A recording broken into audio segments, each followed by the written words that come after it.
안녕하세요. 저는 6년간 약 40개국을 여행한 집순이의 세계여행 채널을 운영하고 있는 세나입니다. 네, 안녕하세요. 저는 순천향 서울병원에서 근무하고 있는 감염내과 의사 백예지라고 합니다. 네, 저는 여행을 참 좋아하는데요. 세계 여행은 저희 버킷리스트예요. 요즘은 이제 여행을 다니시는 유튜버님들이 영상을 보면서 대리만족과 힐링을 하고 있어요. 얼마 전에는 세나님이 인도에 다녀오신 영상을 굉장히 재밌고 감명 깊게 봤답니다. 저는 인도 하면 자이살메르가 떠오르더라고요. 거기가 사막인데 사막 모래바닥에서 비박을 해야 됐던 적이 있었는데 그때 담요에 가시가 너무 많아서 잘 때 굉장히 고생을 했던 기억이 납니다. 고생하신 만큼 아마 기억에도 오래 남으실 것 같은데요. 인도는 안 가본 사람은 있어도 한 번만 간 사람은 없다고 하잖아요. 그래서 저는 29살 때 인도와 네팔 여행을 구상을 했는데 인도는 못 가게 되었고 대신에 네팔 히말라야 트레킹을 다녀왔어요. 저는 네팔은 아니고 아르헨티나 피츠로이 산봉과 페루 비니콘카 트레킹 경험이 있는데요. 그 고생 끝에 행복한 이야기를 교수님과 나눌 수 있어서 행복합니다. 네, 좋아요. 여러 가지 이유로 남아시아를 가시는 분들이 계실 건데요. 그분들께서 이제 안전하고 즐거운 여행을 하는 게 굉장히 중요할 것 같아요. 오늘은 그 부분에 대해서 얘기를 나눠보면 좋겠습니다.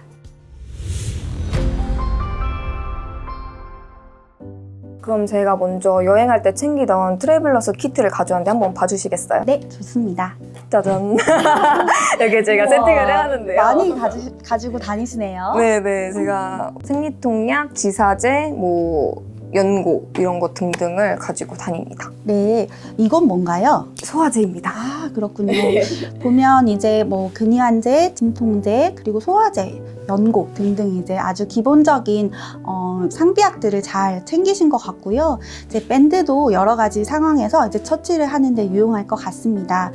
이거는 모기 기피제인가요? 네, 자연에 갈 때 필수로 뿌리고 가는 모기 기피제입니다. 네, 모기 기피제는 사실 이제 저희가 2000m 이상의 높은 지역이 아니면 모기를 흔하게 만날 수 있잖아요. 그 모기에 물리지 않기 위해서 이런 것도 이제 잘 준비하는 것을 칭찬드리고 싶습니다.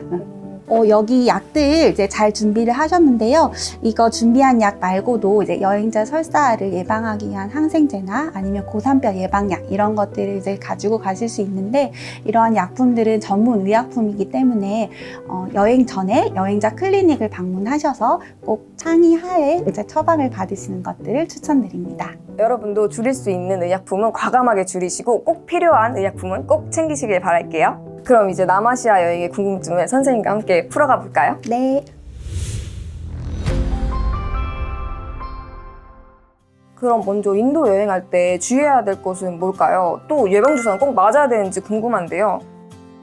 세나 씨는 예방접종 맞아보신 적 있으세요? 네, 저는 완전 쫄보 스타일이라 이제 맞아야 되는 건 무조건 맞았습니다. 저는 파상풍도 맞고 B형 간염 이런 것도 최대한 맞을 수 있는 건 맞고 나갔던 것 같아요. 네, 너무 잘하셨어요. 여행 전에 예방접종하는 것은 안전을 보증하는 보증 슈퍼와 같다고 생각을 해요. 필수적인 예방 주사들이 몇 가지가 있는데요. 인도를 여행한다면 이제 여행자 장티푸스가 가장 많이 이제 호발하는 국가이기 때문에 장티푸스 예방 접종이 필수이고 요즘 젊은 친구분들은 A형 간염에 면역력이 없는 경우가 많아서 A형 간염 예방 접종도 꼭 필요합니다.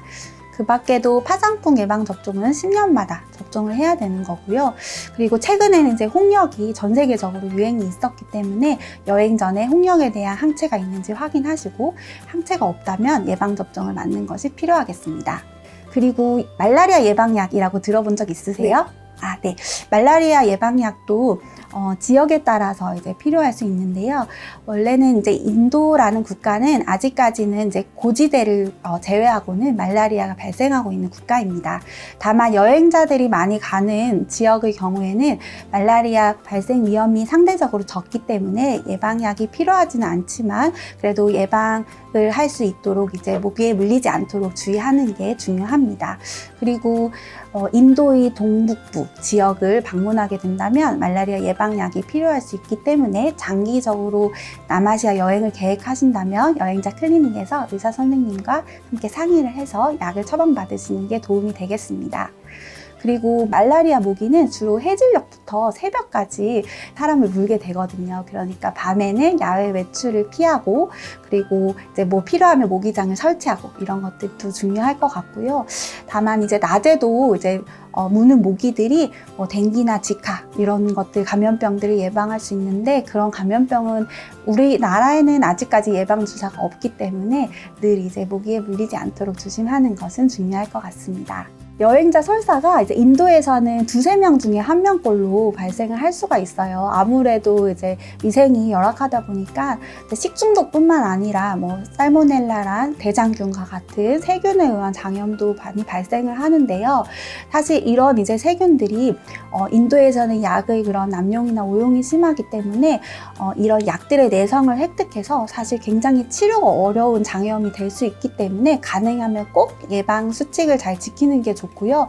예를 들면 이제 끓인 음식을 드신다든지 혹은 이제 뚜껑이 있는 생수를 꼭 사서 드신다든지 그리고 이제 식사하기 전에는 또 손으로 먹기도 하잖아요. 그래서 손 씻기를 꼭 실천하고 손을 씻을 수 없다면 가지고 있는 손소독제를 이용해서 이제 손소독을 하는 게 굉장히 중요해요. 근데 그럼에도 불구하고 불가리가 이제 시작되었을 때는 이제 수분과 전해질 보충을 하는 게 굉장히 중요한데 경구수액요법이라고 해서 저삼투성 이제 용액이 있어요. 그런 용액을 섭취하게 되면 조금 더 그런 이제 몸의 그런 섭취를 도와주기 때문에 더 이제 회복되는데 도움이 된다고 말씀드릴 수 있을 것 같습니다. 요즘 주변에서 네팔 여행을 굉장히 많이 추천하던데 네팔은 어떤가요? 보통 트레킹을 하러 많이 가는 것 같거든요. 고산지대에는 모기가 많이 없지 않나요? 네팔은 고지대가 많아서 말라리아 위험이 인도보다는 낮아서 예방약이 필요하진 않아요. 그렇지만 인도와 마찬가지로 이제 모기에 물리지 않게 조심하고 또 장티푸스와 A형 간염 예방 접종 등등은 필수입니다. 사원 같은 데 가면 원숭이들이 굉장히 많잖아요. 그래서 막 원숭이들이 가끔 공격도 하고 그러는데 혹시 원숭이에게 물림 방지하는 예방 접종 이런 것도 있나요? 네, 저도 그때 네팔 여행을 할 때 이제 원숭이 사원이라고 하는 수완 부나투 사원을 갔는데 원숭이들이 굉장히 많아서 공격하지 않을까 좀 무섭기도 하더라고요. 사실 이런 이제 물림 사고가 있을 수밖에 없는데요. 이제 이런 물림 사고가 있을 때는 이제 이 공수병에 대해서 노출 예방 치료를 하는 게 중요합니다. 사실 여행자들마다 여행을 가는 목적도 다르고 활동이나 스타일도 다 다르다 보니 모든 여행객들에게 예방 접종을 권고하지는 않아요. 그렇지만 그래도 이제 여러 가지 그런 상황들에 대해서 여행자 클리닉에서 의사 선생님과 상담하시고 이제 필요하면 예방 접종하는 것도 고려해 볼 수 있겠습니다.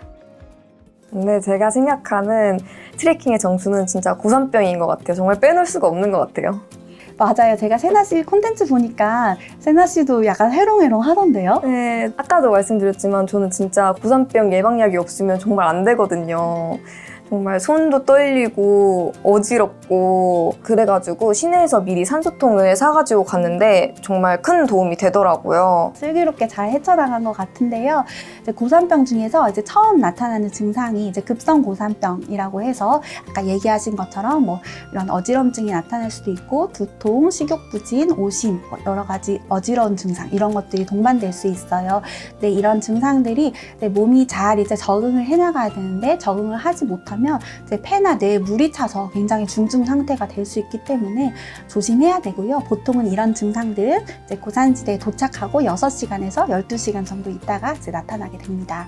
보통은 이제 2,500m 이상에서는 약 20% 그리고 3,000m 이상에서는 약 40%까지 나타날 수 있고 이제 네팔 여행자들도 많게는 50% 정도까지 이런 이제 증상을 경험했다고 해요. 혹시 고산병에 걸리지 않는 방법 같은 게 있을까요? 트레킹을 아마 자주 하시는 분들은 아실 건데요. 하루에 절대 이제 많이 올라가려고 욕심을 내면 안 됩니다. 하루에 이제 300에서 500m 정도까지만 이제 올라가는 걸 추천을 드리고 그리고 이제 클라임 하이, 슬립 로우라고 해서 올라갔다가 이제 주무시는 숙소는 이제 낮은 저지대에서 주무시는 것들을 이제 추천드리고요. 하루에 2리터 이상, 3리터까지 이제 수분 섭취를 충분히 하시고 탄수화물 섭취하는 것도 굉장히 중요해요. 제가 비니쿠카 여행을 했을 때 거기가 해발고도 5,000m였는데 그래서 제가 고산병 약을 미리 사가지고 잘 챙겨놨는데 막상 당일에 그걸 놓고 온 거예요. 정말 다행히 트레킹 코스 입구 쪽이나 식당가 쪽에 그 고산병 예방약을 1,800원 정도 하나에 그렇게 해서 판매를 하고 있더라고요. 그래서 정말 다행인 순간이었습니다. 본격적으로는 이제 고산병 지대에 보통은 한 2,500m 이상의 지대에 이렇게 빠르게 올라가게 되면 증상들이 나타날 수 있기 때문에 그때부터 예방약을 드시는 것을 추천드리고요. 증상이 나타나게 되면 용량을 좀 올려서 드시는 것을 추천합니다. 그것 말고도 이외에도 여러 보조 치료제들이 있기 때문에 여행자 클리닉에서 의사 선생님과 이제 상의를 하시는 게 중요할 것 같습니다. 근데 만약에 이제 어찌어찌 4,000m 정도까지 올라갔는데 막상 거기에서 구토나 막 두통이 심하면 혹시 어떻게 해야 되나요? 정말 심하신 분들은 막 토할 수 있는 것도 이제 없는데 계속 토하고 약간 숙취 느낌이라고 하더라고요. 정말 그런가요? 맞아요. 숙취 중에서도 아마 굉장히 센 숙취가 될 것 같은데요. 사실 그런 이제 두통 증상뿐만 아니라 의식 저하가 있다든지 보행 장애가 있다든지 뭐 여러 가지 그런 굉장히 이제 심각한 상황이 되면 빠르게 이제 하산을 하는 게 제일 중요한 그리고 가장 효과적인 치료법입니다. 그래서 네팔 트레킹 가면 실제로 그 헬리콥터 등을 통해서 이제 응급으로 후송이 가능한 걸로 알고 있기 때문에 이런 것도 잘 활용하시는 게 필요할 것 같습니다. 근데 제가 이름이 굉장히 특이해서 기억나는 질병 이름이 하나 있는데 사이클로스포라? 약간 그런 게 있더라고요. 혹시 이게 네팔에서 요즘 문제가 되는 질병이라고 하던데 혹시 어떤 걸까요? 사실 네팔에서 굉장히 이제 유행하는 이제 풍토병인 거고요. 이거는 소장에서 이제 흡수되는 장내 기생충 질환이고 보통 네팔의 우기 즉 우리나라로 치면 여름철에 이제 물이나 채소 등을 섭취를 했을 때 이 기생충 질환에 감염이 될 수 있어요. 근데 이게 사실은 이제 설사로 나타나는 경우가 많아서 이제 다른 또 장염이랑 감별을 해야 되고 그렇기 때문에 이제 클리닉에 가서 또 진단하고 치료를 이제 받으시는 거를 추천드립니다. 그럼 여기서 질문 하나 혹시 해도 될까요? 제가 선생님 혹시 트레킹에 좀 강하신 분이신가요? 트레킹에 강한 사람이 있을까요? 잘 모르겠어요. 저는 트레킹 강하다 보다는 미리 잘 준비를 해서 잘 적응을 하는 사람이 이제 강한 사람일 거라고 생각이 되고요. 저 같은 경우에는 이제 2월달 추운 겨울에 가기도 했고 또 엄마를 모시고 갔었기 때문에 이제 미리 이제 트레킹 전에 준비를 많이 했고요. 운동도 하고 또 추위를 대비하기 위한 준비들도 많이 했었어요. 그 덕분에 이제 평생 잊지 못할 이제 추억을 쌓고 또 안나푸르나 베이스 캠프에서 그 별을 보고 또 일출을 보고 이랬던 이제 기억들이 오래오래 남아있는 것 같습니다. 전 여행할 때 신발을 가장 중요하게 생각하게 됐던 계기 중에 하나가 있었는데 제가 겁도 없이 그 피츠로이 트레킹을 할 때 헤드랜턴이나 등산 스틱 그리고 트레킹화 없이 그냥 간 거예요. 아무것도 없이. 그래서 그때 새벽 2시부터 트레킹을 했었는데 그때 굉장히 힘들었던 기억이 있어요. 근데 내려와 보니 아래에서 다 대여를 하고 있더라고요.